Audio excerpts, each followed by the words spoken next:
Assalamualaikum warahmatullahi wabarakatuh. Shalom, Om Swastiastu, Namo Buddhaya, salam kebajikan, salam sejahtera untuk kita semua. Kami dari kelas YG Pendidikan Ekonomi Non-Reguler kelompok 3 dengan anggota sebagai berikut.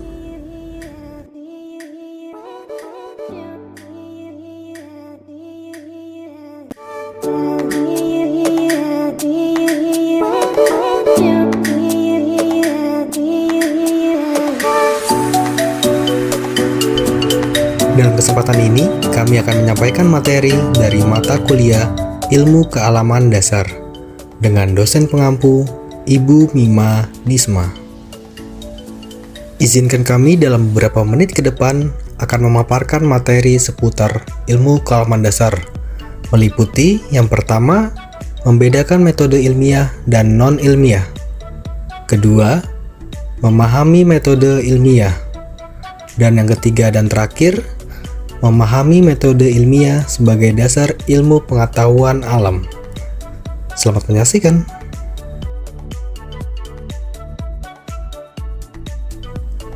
Materi pembahasan yang pertama, kita akan membedakan metode ilmiah dan non-ilmiah. Sebelum itu, kita harus mengetahui pengertian dari metode ilmiah dan metode non-ilmiah. Berikut pengertian metode ilmiah. Metode ilmiah merupakan pemecahan masalah dilakukan dengan secara sistematis dan biasanya digunakan oleh para ilmuwan. Metode ilmiah merupakan prosedur atau cara pemecahan masalah dengan menggunakan langkah-langkah yang telah tersusun secara sistematis.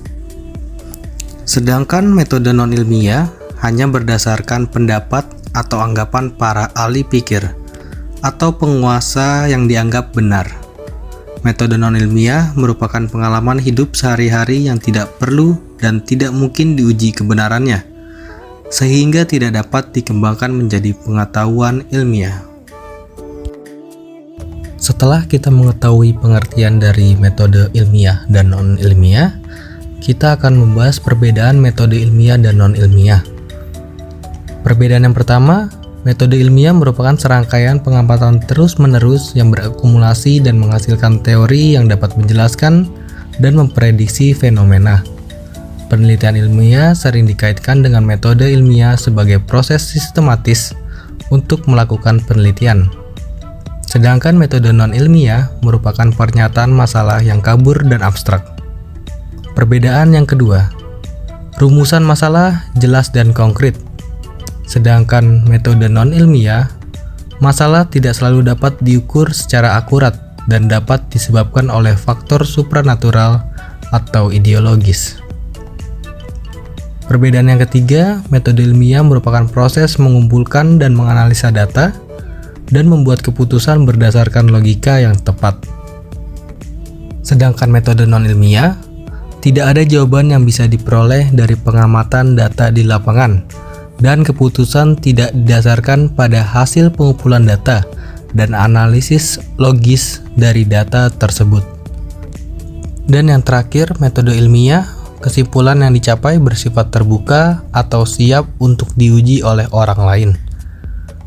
Untuk metode non-ilmiah, kesimpulan tidak akan diuji oleh orang lain. Baik, saya akan menjelaskan bagaimana cara memahami metode ilmiah. Pengertian metode ilmiah. Ilmu kimia menjawab banyak permasalahan berlandaskan eksperimen dan penalaran akal sehat. Eksperimen yang dilakukan harus sistematis dan logis. Oleh karena itu, diperlukan suatu metode standar dalam pelaksanaannya. Maka digunakanlah metode ilmiah. Metode ilmiah merupakan suatu prosedur atau cara pemecahan masalah dengan menggunakan langkah-langkah yang telah tersusun secara sistematis. Langkah-langkah tersebut dilaksanakan melalui konsep dasar berpikir ilmiah, yaitu analitis, logis, objektif, konseptual, dan empiris. Lalu apa saja sih langkah-langkah dalam pembuatan metode ilmiah? Ada 10 tahap dalam metode ilmiah. 1. Identifikasi masalah. Metode ilmiah dimulai dari mengidentifikasi masalah. Caranya dengan mengamati lingkungan di sekitar atau juga bisa mengidentifikasi masalah melalui artikel dan buku-buku. Yang kedua adalah merumuskan masalah. Saat sudah mengidentifikasi masalah, selanjutnya adalah rumusan masalah. Itu erat kaitannya sama tujuan yang ingin kamu capai dalam suatu penelitian. Yang ketiga, mengkaji literatur atau menyusun teori dasar. Setelah kamu punya rumusan masalah, selanjutnya menyusun dasar teori untuk penelitian dengan cara berbagai literatur, seperti membaca buku, menganalisis penelitian terlebih dahulu, atau membaca artikel atau jurnal ilmiah tentang topik yang sedang diteliti. Yang keempat, membuat hipotesis. Selanjutnya, membuat hipotesis yaitu dugaan sementara atas rumusan masalah penelitian kamu. Nah, hipotesis ini harus berdasarkan dasar teori yang sudah dipilih dan bersifat objektif. Yang kelima, menentukan variabel penelitian. Variabel penelitian merupakan faktor yang menentukan validitas hasil penelitian yang dilakukan. Ada 3 jenis variabel, yaitu variabel terikat, variabel bebas, dan variabel kontrol. Yang keenam, menetapkan prosedur kerja. Prosedur kerja merupakan langkah-langkah kerja yang terperinci dan runtut. Urutan langkah kerja ini dibuat ringkas namun dapat menggambarkan secara tepat pekerjaan yang harus dilakukan. Data tersebut akan memudahkan pelaksanaannya. Langkah kerja sebaiknya dibuat dalam bentuk diagram alir. Yang ketujuh, menguji hipotesis atau melakukan eksperimen, observasi atau survei. Lalu, bagaimana kita mengetahui apakah hipotesis yang sudah dibuat sudah benar atau belum benar? Caranya dengan menguji hipotesis tersebut. Misalnya, melakukan eksperimen dalam laboratorium, observasi langsung, atau melakukan survei. Bisa dilakukan dengan menyiapkan tabel data pengamatan sebelum melakukan eksperimen agar memudahkan untuk mencatat. Yang kedelapan, mengelola dan menganalisis data. Lalu, data-data yang telah diperoleh dari uji hipotesis dicatat dan diolah ke dalam bentuk tabel, grafik, atau diagram, sehingga mudah untuk dianalisis dalam mengolah dan menganalisis data ini dengan cara menghubungkannya dengan dasar teori yang sudah dijadikan rujukan. Yang kesembilan, membuat kesimpulan. Hasil analisis data menghasilkan suatu pola atau kecenderungan. Pola ini dapat dijadikan landasan untuk menarik sebuah kesimpulan. Kesimpulan adalah suatu pernyataan yang merangkum apa yang sudah dilakukan dalam kegiatan penelitian. Yang terakhir, ada mempublikasikan hasil penelitian. Setelah menyimpulkan hasil penelitian, barulah dapat mempublikasikan apa yang sudah kamu temukan dalam bentuk tulisan berupa laporan ilmiah dan bisa kamu publikasikan dalam bentuk lisan berupa presentasi dalam forum-forum ilmiah.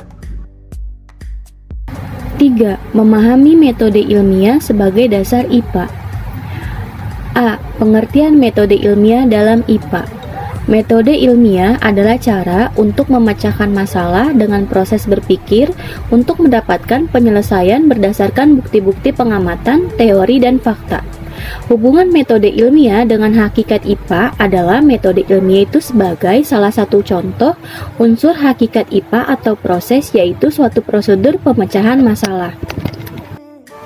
Tujuan ilmu pengetahuan yang mencari kebenaran yang bersifat umum, misalnya logam yang dipanasi akan memuai. Peristiwa itu tidak hanya berlaku untuk logam besi, tetapi berlaku juga untuk semua logam dan berlaku di semua tempat di alam semesta ini. Dengan demikian, hukum itu berlaku secara umum mengenai suatu objek, walaupun hanya mencakup salah satu aspek saja, tetapi dicapai dengan menggunakan metode ilmiah yang dirumuskan, diorganisasikan, dan diklasifikasikan yang terbukti secara signifikan. Segala kebenaran yang terkandung dalam ilmu alamiah terletak pada metode ilmiah. Kelebihan dan kekurangan ilmu alamiah ditentukan oleh metode ilmiah. Maka pemecah segala masalah yang tidak dapat diterapkan metode ilmiah tidaklah ilmiah. Sebagai langkah pemecahan atau prosedur ilmiah dapat dirinci sebagai berikut. 1. Penginderaan merupakan langkah pertama metode ilmiah dan segala sesuatu yang tidak dapat diindra, maka dapat diselidiki oleh ilmu alamiah walaupun penginderaan tidak secara langsung, misalnya mengenai magnetisme dan inti atom yang tidak dapat kita indra secara langsung. Tetapi efek-efeknya dapat ditunjukkan melalui alat-alat, seperti halnya pikiran, tidak dapat kita indra secara langsung, tetapi efeknya dapat ditunjukkan dalam bentuk tingkah laku. Agar penginderaan tepat dan benar, maka perlu pengulangan, dan pengulangan itu dapat dilakukan juga oleh orang lain. Penginderaan yang tepat memerlukan beberapa waktu yang lama, dan setelah dicoba berkali-kali seringkali mengalami kegagalan. Sedangkan untuk meminimalkan subjektivitas penginderaan, seringkali pengamatan menggunakan instrumen standar. Contohnya, untuk mengetahui suhu air, tidak cukup dengan kulit atau tangan, tetapi perlu dibantu dengan termometer.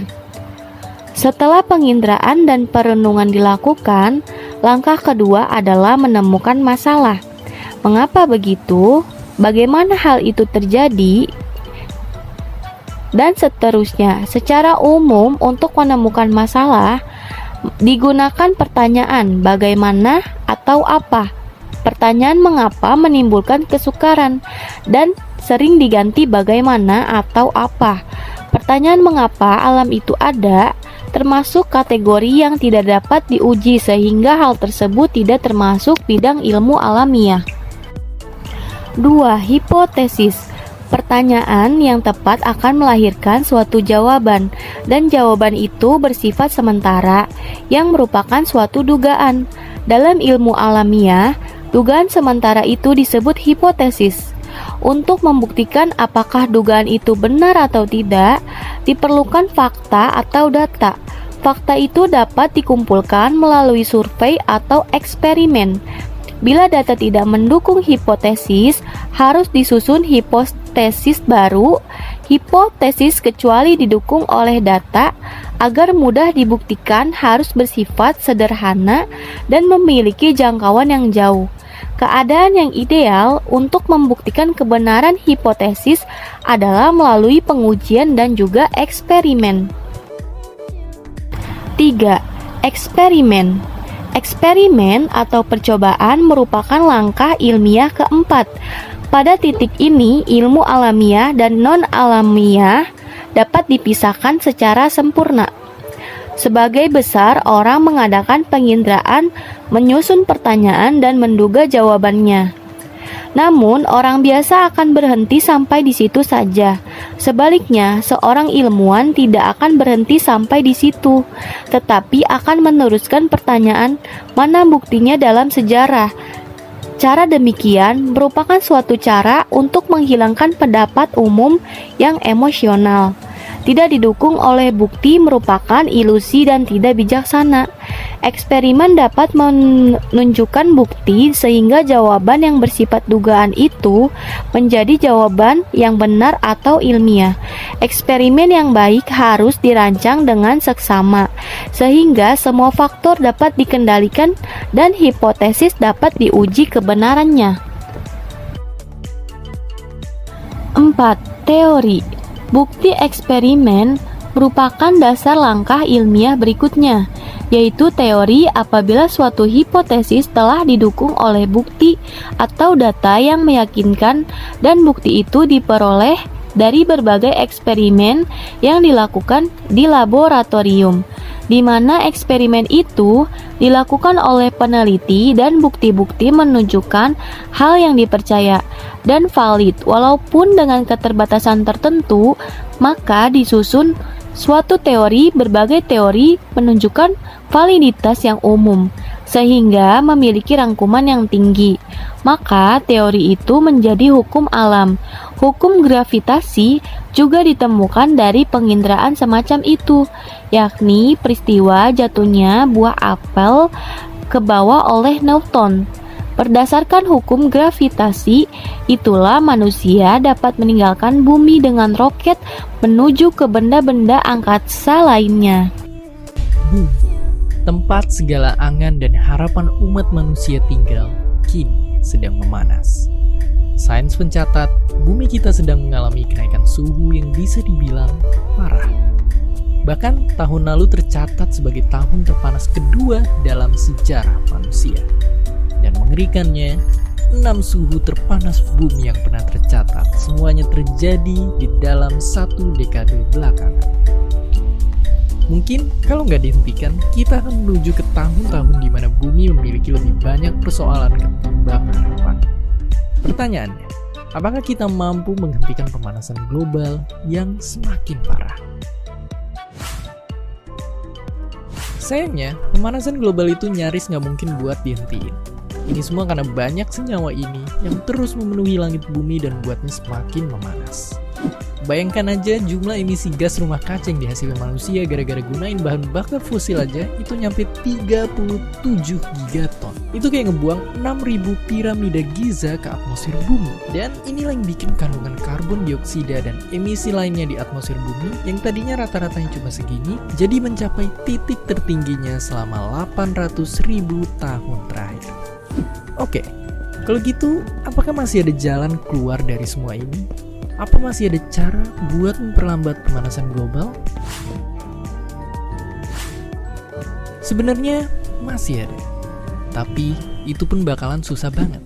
Ilmuwan banyak yang udah sepakat kalau cara terbaik buat memperlambat pemanasan global adalah dengan ngurangin emisi gas rumah kaca ke udara. Makanya 197 negara di dunia juga udah sepakat dalam 10 tahun ke depan seenggaknya kita udah harus ngurangin emisi gas rumah kaca segini buat ngejaga biar suhu bumi nggak naik 2 derajat Celcius di akhir abad ini. Karena kalaupun semua manusia saat ini berhenti ngasilin karbon dioksida ke udara, bumi masih akan tetap memanas. Dan apalagi kalau kita nggak ngapa-ngapain, bisa aja ada kemungkinan yang jauh lebih parah. Kelihatannya, 2 derajat itu emang kayak kecil banget. Tapi nyatanya, kenaikan suhu bumi sekarang ini aja udah bikin perubahan iklim yang dampaknya ngerembet kemana-mana. Bencana alam segala bentuk udah nggak bakalan nahan diri untuk ngancurin kita.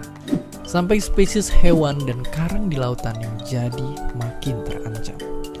Dan bahkan pemanasan global juga disebut ikut nyebabin banyak kematian lewat persebaran penyakit.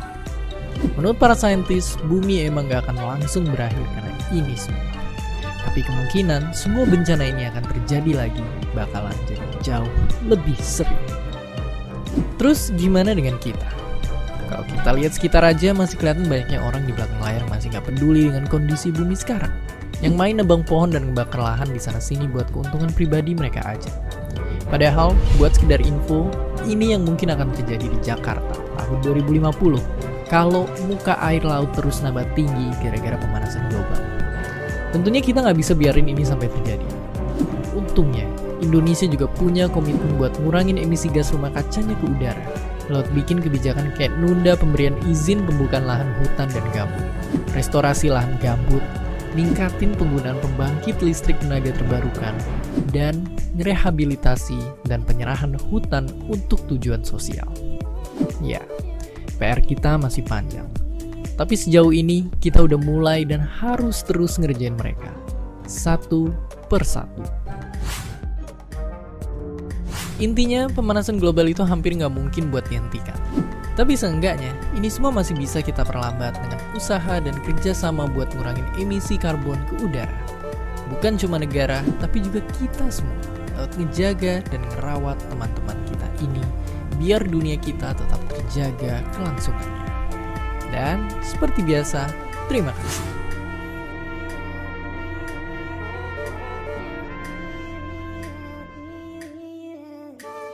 This is all wrong.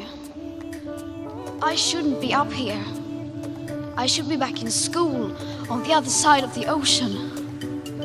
Yet you all come to us young people for hope. How dare you? You have stolen my dreams and my childhood with your empty words. And yet I'm one of the lucky ones. People are suffering. People are dying. Entire ecosystems are collapsing. We are in the beginning of a mass extinction. We will not let you get away with this. right here, right now is where we draw the line. The world is waking up, and change is coming whether you like it or not.